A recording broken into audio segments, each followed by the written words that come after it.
तो हेलो दोस्तों, आपको आज हम बताएंगे कि हनुमान जी की उत्पत्ति के विभिन्न कारण क्या थे और हनुमान जी की उत्पत्ति कैसे हुई। इन सब चीज़ों के बारे में आज हम चर्चा करेंगे। हनुमान जी की उत्पत्ति के संबंध में कई शास्त्रों में कई तरह के मतभेद हैं, तो मैं यहाँ पर कुछ मतभेदों को उल्लेख करूँगा। हनुमान जी की उत्पत्ति के संबंध में शास्त्रों में विभिन्न कथाएँ उपलब्ध होती हैं, जिसमें संक्षेप में वे इस प्रकार हैं।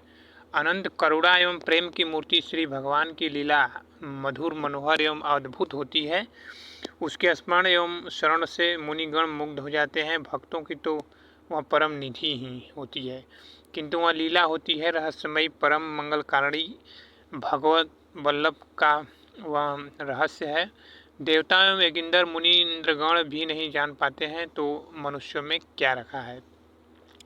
आश्चर्यचकित होकर मौन हो जाते हैं। फिर तो इन मनुष्य जीवधारी पृथ्वी जीवधारियों में क्या सामर्थ है। कामादि दोषों से ग्रस्त संसारिक मनुष्य से कैसे सोच पाएंगे, समझ पाएंगे। हाँ, उन करुणामय लीला बिहारी की लीला का गुणगान हमारे लिए परम कल्याणकारी है। हमें उनका गुणगान करना चाहिए। देवताओं और दैत्यों में अमृत वितरण के लिए परम प्रभु मोहिनी रूप धारण किया था। यह सुनकर कर्पूर गौर नीलकंठ बहुत चकित हुए। श्री भगवान का स्त्री वेश कैसा था। आप तक काम भगवान शंकर के मन में अपने प्राणाराध्य के उस विशिष्ट रूप एवं विशिष्ट लीला के दर्शन करने की कामना उदित हुई। गंगाधर माता पार्वती के साथ क्षीराब्धि के तट पर पहुँचे। उन्होंने स्तवन किया।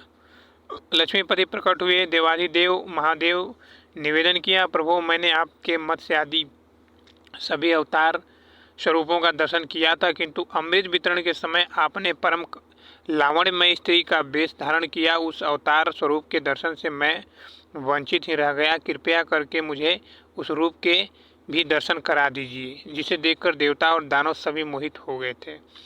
देवादिदेव महादेव, आप योगियों के उपास्य एवं मदन का दहन करने वाले हैं। आप स्त्री अवतार देखकर क्या करेंगे।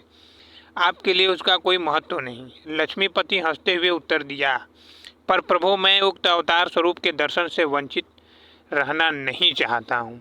पार्वती अपने स्वर में कहा, साग्रह निवेदन किया, कृपया मुझे उस मोहिनी स्वरूप के भी दर्शन करा ही दीजिए सरकार। तथा वस्तु बोल दिए महादेव जी। क्षीराब्दी साई संक्षिप्त उत्तर देकर वहीं अंतर्ध्यान हो गए। अब वहाँ न तो क्षीरोदधि था और न ही नव निरत वपु संग चक्र गदा पद्मधारी लक्ष्मीपति ही थे। वहाँ वे सर्वत्र मनोहर पर्वत एवं सुरम्य वन, माता पार्वती सहित भगवान शंकर उस सुखद वन प्रांत के मध्य में थे।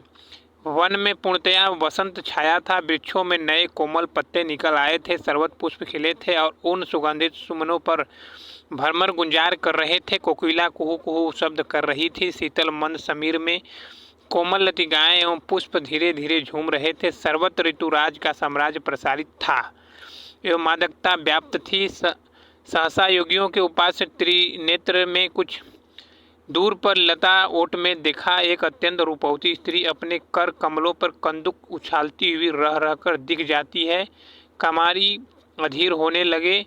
जिस अनंत अपरिसीम सौंदर्य सिंधु के एक शिखरी की तुलना सृष्टि की संपूर्ण सौंदर्य राशि से संभव नहीं। वह सौंदर्य सिंधु स्वयं जब मूर्त हो उच्छलित होता दिख जाए, तब क्या वह उसके सम्मुख लावण्यमयी अप्सराओं का त्याग और काम दहन की क्या गणना। भोलेनाथ को अपनी भी सुध न रही। वे निर्निमेष दृष्टि से कंदुक द्वारा क्रीड़ा करती हुई मोहिनी को देख रहे थे। सहसा पवन का झोंका आया और जैसे बिजली से गौंद गई अप्रतिम सौंदर्यशालिनी मोहिनी का वस्त्र खिसका और वह नग्न प्राय हो गई। लाज से सिकुड़ी मोहिनी लताओं में छिपने का प्रयत्न करने लगी और चिता भस्म धारण करने वाले योगीराज कामारी का अवशिष्ट धैर्य भी समाप्त हो गया। वे महामहिमामयी स्त्री माता पार्वती के सम्मुख ही लज्जा त्याग कर उन्मत्त की तरह मोहिनी के पीछे दौड़े। मोहिनी ने योगेश्वर शंकर से अपनी ओर आते देखा तो मुस्कुराकर लताओं की ओट में अपने अंगों को छिपाने का प्रयत्न करती हुई दूर भागने लगी। भूत भगवान मोहिनी के पीछे दौड़ रहे थे और वह भागी जा रही थी। नीलकंठ को अपनी स्थिति का अनुमान भी नहीं था। उन्होंने दौड़कर मोहिनी के कर का स्पर्श कर लिया। प्रज्वलित अग्नि में घृताहुति पड़ गई, पर मोहिनी हाथ छोड़कर छुड़ाकर भागी। उसके स्पर्श से उत्तेजित कामारी पूर्णतया बेसुध हो चुके थे। वन पर्वतों, ऋषियों के आश्रमों एवं देवलोकों में भी भगवान शंकर मोहिनी के पीछे पीछे दौड़ लगा रहे थे और माता पार्वती, शिवगण एवं सुरगण एवं ऋषिगण सभी आश्चर्यचकित हो यह दृश्य देख रहे थे, पर थे सभी मौन। असफल काम क्रोध के रूप में परिणत हो जाता है और फिर प्रलयंकर शंकर ने रोषा नल की आहुति कौन बने। सभी स्तब्ध थे, जैसे सभी जड़ से हो गए हों।